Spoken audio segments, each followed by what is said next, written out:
no meu computador. Do... Eu fiquei pesquisando, queria trazer uma coisa diferente. Mas não foi a partir do livro, não? Não. Eu pensei que você recebeu o livro e daí ficou sabendo. Não, eu fiquei pesquisando. Trazer um respiro desse para eles, diferente, sabe? Agrega demais pedagogicamente e pessoalmente. Eu acho que faz muito importante para a formação pessoal, para a formação integral do aluno. Também, né?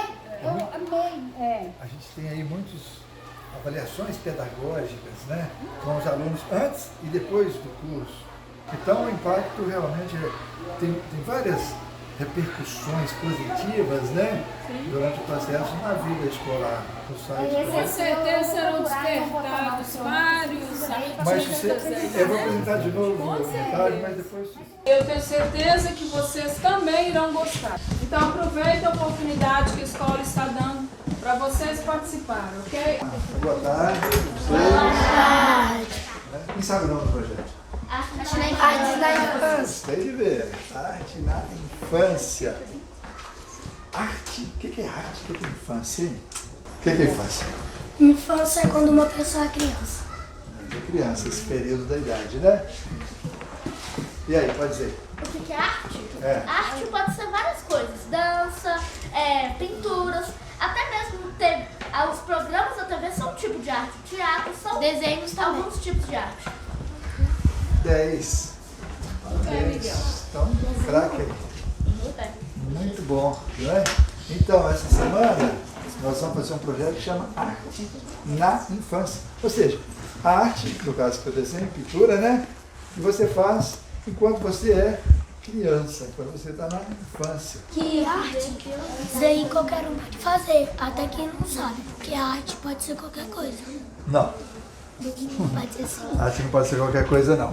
A arte tem que ter uma linguagem, ela tem que estruturar. Por exemplo, quando eu falo a frase, eu gosto de você, você entendeu? Todo mundo entendeu, né? Eu é sujeito, gosto é o verbo, de você é objeto indireto, né? E sabe por que vocês entenderam? Porque vocês já aprenderam a língua portuguesa, porque vocês aprenderam a escrever a lei. Se eu escrever, vocês vão entender também. Vocês passaram por uma alfabetização. E essa frase, ela está organizada de acordo com a gramática. Eu é sujeito, gosto é o verbo que trabalha ali junto com o sujeito, que é a ação. Gosta de quê? De alguma coisa, de você, objeto indireto. Então, a coisa tem que ter uma estrutura, tem que ter uma relação entre as partes. Então, quando você pega um desenho e pinta alguma coisa, põe uma cor aqui, outra lá, ela tem que estabelecer uma relação, uma composição, um equilíbrio, para daí ela ser uma linguagem, ela ser uma mensagem organizada.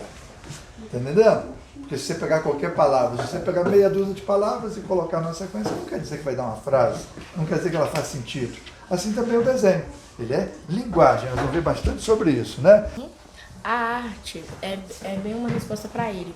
A arte não pode ser qualquer coisa, mas sim um jeito de expressar seus sentimentos. Em meio da arte, a dança, que você trabalha coordenação motora, os desenhos, você expressa muito seus sentimentos, independente do que você escreva ou do que você desenhe. Isso é uma forma de se expressar. Muito bem colocado, né? É uma expressão que está organizada. Concorda com ele que eu disse? Então não pode ser qualquer coisa, porque nem sempre se organiza uma expressão. Não é? Parabéns, viu? Muito bem colocado. E vamos fazer uma exposição relâmpago aqui? Você fica em pé e segura alto assim, mostrando para lá, você também.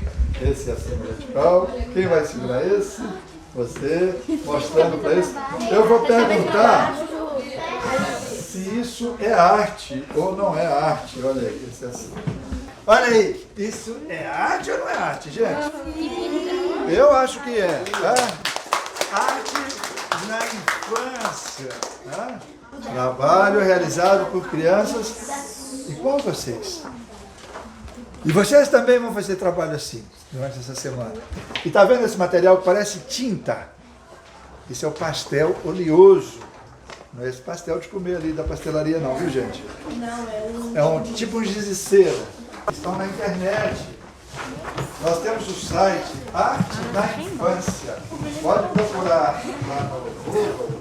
procura aviva.org.br. Sabe quantos desenhos nós temos lá no site, Arte da Infância? Vamos ver quem acerta.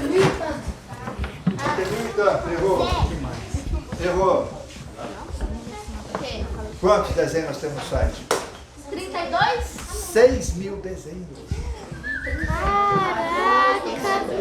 Sabe quando nós começamos esse projeto?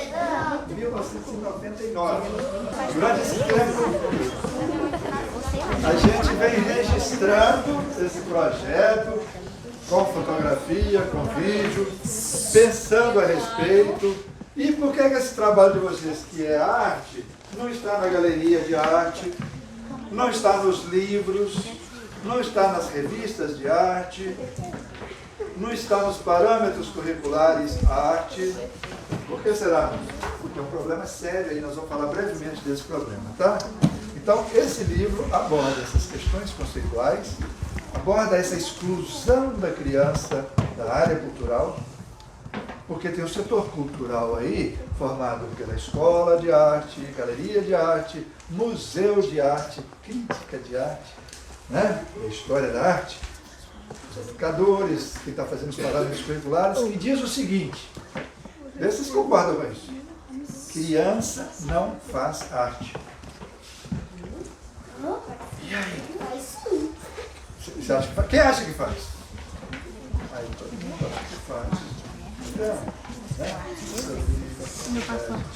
Então, faz sim, faz essa arte tão bacana assim, que não está sendo mostrada, que não está sendo apresentada, que não está sendo reconhecida como arte. E aí fala que criança não faz arte. Está aqui nesse livro as teorias, as práticas. Tem esse problema do setor acadêmico, educacional, dizendo que criança não faz arte. E aí, o que está acontecendo? Os parâmetros curriculares arte, que é uma norma de ensino que já vem do Ministério da Educação, tem lá a orientação do que o professor deve ensinar durante o período escolar. E esse parâmetro curricular orienta o professor a ensinar sobre a história da arte do adulto ou da criança? Da criança. Vocês estão estudando sobre a história da arte da criança? Não. Do adulto, né? Aí pega os artistas famosos, fulano de tal, fulano de tal, fulano de tal, e aí estuda sobre aquele artista, que época que viveu, onde morou, como é que foi e tal, e daí coloca vocês para fazer as releituras. Já fizeram releituras? Já? Não? Já fizemos. Já fizeram? Então, daí você vai fazer o Guapuru da Tarsila do Amaral, não é exatamente? Ou então tem um outro aí que esse Xeroca também pega para colorir, né? Ou então um outro artista, e aí vai. Portinari, não é? E aí vocês vão fazer essa releitura. Pega uma obra daquele artista, estuda sobre ele, contextualiza a história, etc, etc. Bom, e diz que criança não faz arte. Então você vai fazer uma releitura, vamos prestar atenção na palavra releitura. Uma leitura pela segunda vez, né? Então, para você fazer uma releitura de uma determinada obra, pressupõe que antes da releitura você tenha aprendido o quê? A leitura. Você tem que ser capaz de fazer a leitura para você fazer uma releitura. E para você fazer uma leitura, você precisa de quê? Alfabetização. Para você escrever, para você ler, para você falar. Você precisa de uma alfabetização na linguagem, né? Quando eu falo, eu gosto de você, é porque você aprendeu aquela escrita da linguagem escrita ou oral. E na linguagem visual, o que é uma alfabetização na linguagem visual? É aprender os recursos. Esse desenho é uma linguagem visual. Ela usou cor, ela usou ponto, ela usou linha, ela usou a cor, ela usou isso aqui, olha, pontos, linha calma, tranquila, hesitante, nervosa. Usou cor, harmonias cromáticas, igual você faz uma harmonia na música, no acorde musical, você também tem intervalo nas cores, que também vão formar harmonias. Passo pictórico, usa um papel, não é que você vai pegar esse papel e vai desenhar aqui. Esse papel é o suporte, porque nele você vai desenhar. E esse suporte, o desenho que entra aqui, eu chamo de espaço pictórico. E ele tem uma série de influências relacionadas com a física, com o equilíbrio, com a nossa percepção, né? De peso, de tempo. Eu vou mostrar isso para vocês em umas lâminas. E o que precisa mais? Uma ideia na cabeça. Usando esses recursos, essa menina pensou desenhar essa árvore. E usou todos esses recursos e fez a árvore. E esse desenho fala o que então? Quando você olha esse desenho, o que você vê? Árvore. Uma árvore. Natureza. Natureza? O que mais? Não vê cor? Então, qual a cor da árvore? Vamos escrever. Verde e marrom. Pode ser verde. E vermelho. Pontinha vermelha. Usou linhas para fazer isso.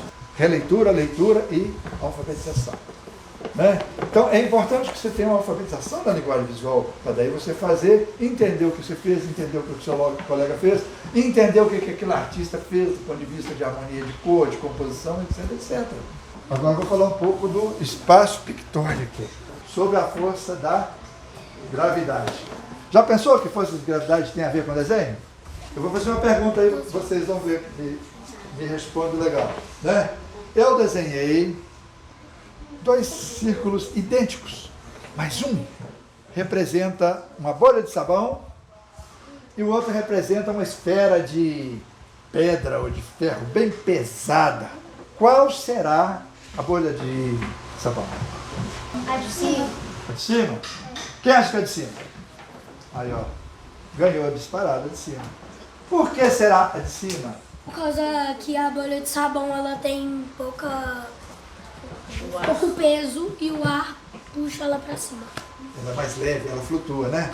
Então, ela é leve, ela flutua, mais leve. E a ferro, que é pesado, vai para baixo. Tem um centro? Tem um centro aqui? Onde é que é o centro? Mostra para mim. Puf! Todo mundo sabe que aqui tem um centro. E isso é importante na nossa percepção. Qual te parece mais confortável? Assim? Não. Assim. Aí tá. A maioria das crianças escolhem esse. As crianças escolhem isso. E por quê? Tem aqui um eixo de simetria e tem aqui uma ideia de equilíbrio. E tem uma coisa em ascensão, em expansão. Os adultos, em geral, escolhem esse. Tem uma ideia de peso, de equilíbrio, mas também ainda uma ideia de equilíbrio, de simetria. Esse lado é igual, o lado de cá é igual ao nosso corpo, igual à árvore. Assim, ninguém escolheu. Porque ele quer fazer isso, ou então ele quer fazer isso. Porque ele quer buscar o conforto, ele quer buscar o equilíbrio. Isso acontece aonde? No espaço pictórico, aqui, sob o efeito da gravidade. Descreve para mim o que você vê aqui. A árvore e quantas árvores? Um sol, é? 2 árvores. Olha só, meia árvore com meia árvore dá 2? Não. Quem é professor de matemática? É? Seria, né? Se fosse somar assim. Acontece que a sua imaginação completa essa árvore, porque você já conhece a árvore. E completa esse sol também. E você fala, 2 árvores, um sol. Essa parte que está aqui em volta é a sua imaginação. E aí você falou, 2 árvores, um sol. E a sua percepção te levou a essa imagem. Seria a imagem completa.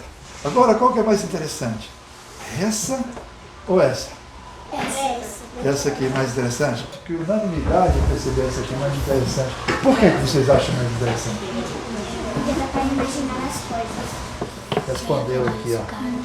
Porque dá para imaginar as coisas. Essa já foi imaginada. Essa fala assim, me completa. Aí você vem e na sua imaginação você completa. Dá para imaginar as coisas, né? Parabéns, muito bem colocado. Né? Então, essa imagem sugere que o espaço continua para cá, o espaço continua para lá, continua para cima. Essa não, já está tudo pronto, não sugere nada. Isso é feito aonde, gente? No espaço pictórico. Então aqui, olha, percebemos mais um elemento, que é o espaço pictórico. Além da ponto, linha, cor, nós temos o quê? O espaço pictórico como um recurso de expressão. Concordam comigo? Isso não está nos livros. Isso nós aprendemos com as crianças, né? Então isso está aí nas nossas inovações do ensino e da expressão. Está nesse livro, assim como também nós temos algumas novidades com relação à cor. Tem 3 atributos da cor. Um é o temperamento. Segundo, peso.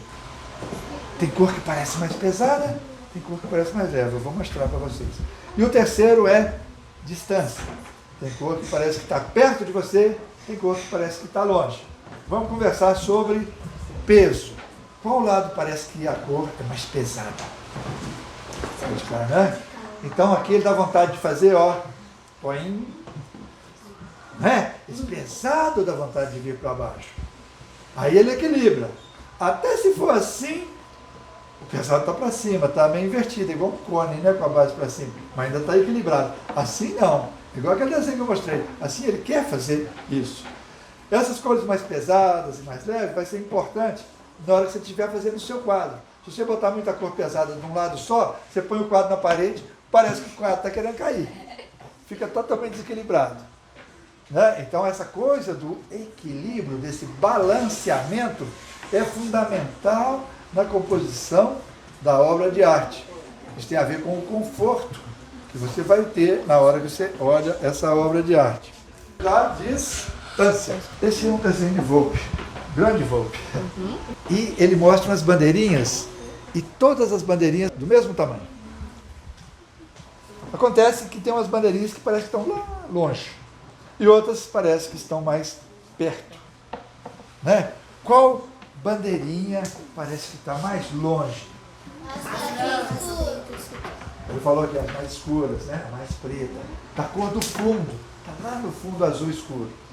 E quais parece que estão mais perto de vocês? As mais claras. As mais claras, né? O amarelo, o rosado, o branquinho vem cá na frente e salva. Então, estão todas pintadas no mesmo plano, mas umas avançam e outras recuam. Isso aqui é muito importante na hora da gente dar a ideia de distância das coisas, da gente fazer uma perspectiva, né? Sugerir uma tridimensionalidade, 3D, né? No espaço 2D, bidimensional. Né? Então, atributos da cor, temperamento, distância, peso. É claro que tem outros atributos culturais, coisas desse tipo também, mas os mais relevantes para a nossa percepção, né, são esses atributos. E isso vai servir na hora da gente fazer a nossa pintura. Alguma pergunta? Vamos ver o vídeo? Sim! Linguagem verbal. Da mesma forma, na linguagem visual, uma imagem faz inquisição quando suas partes estão estruturadas de acordo com a gramática da linguagem visual. Na linguagem visual, você visualiza o seu pensamento. Você vê ou torna visível a sua expressão. E aí, gostaram? Sim! Papai e mamãe gostaram? É porque isso ajuda muito as crianças, entendeu? Porque muitas vezes os pais e as mães não têm a oportunidade de ver isso aqui. Então é muito importante esse projeto, sim, é muito bacana mesmo. E a mamãe também? Também Assina concordo. embaixo? Assina embaixo. Marcos Paulo. Marcos Paulo. E eu vi ali pelo projeto, um excelente projeto, pelo se apresentar, parabenizar a escola. E também, em meio secular, que eu falo, eles têm mania de expressar, né? Coloca ali no story, pega uma coisa pronta do Google, coloca ali. E às vezes não expressa o que está dentro. Nesse projeto parece que eles vão ter a oportunidade de expressar aquilo que está dentro. E assim, né? De próprio punho ali expressando e não aquela coisa pronta que o celular traz para a criança. Então, uma coisa bem inovadora. Parabéns aí à escola e ao projeto. Tá? Obrigado. Obrigado, mamãe, né? Mamãe. Sexta-feira é você. Tô aqui. Viviane Esteves Guimarães Reis, coordenadora do 3º ciclo e professora do 5º ano. Projeto bastante interessante porque ele visa resgatar as habilidades, né, incutidas em cada estudante, mostrando que cada um deles pode fazer da arte a sua forma de expressão, de pensamento, forma de ver a vida. Então, estamos todos animados e tenho certeza que vai ser bastante produtivo, tanto para o turno da manhã, com o 6º ano, quanto para o turno da tarde, os alunos do 5º ano. A Escola Municipal Agenor Alves de Carvalho agradece, né, a participação do Elias, de todos vocês aí da Secretaria Municipal de Educação, e esperamos que outros estudantes sejam contemplados também. Viu? Valeu demais. Obrigada. Arte na infância. Entendemos que o exercício da expressão é direito cultural e forma cidadãos desde a infância.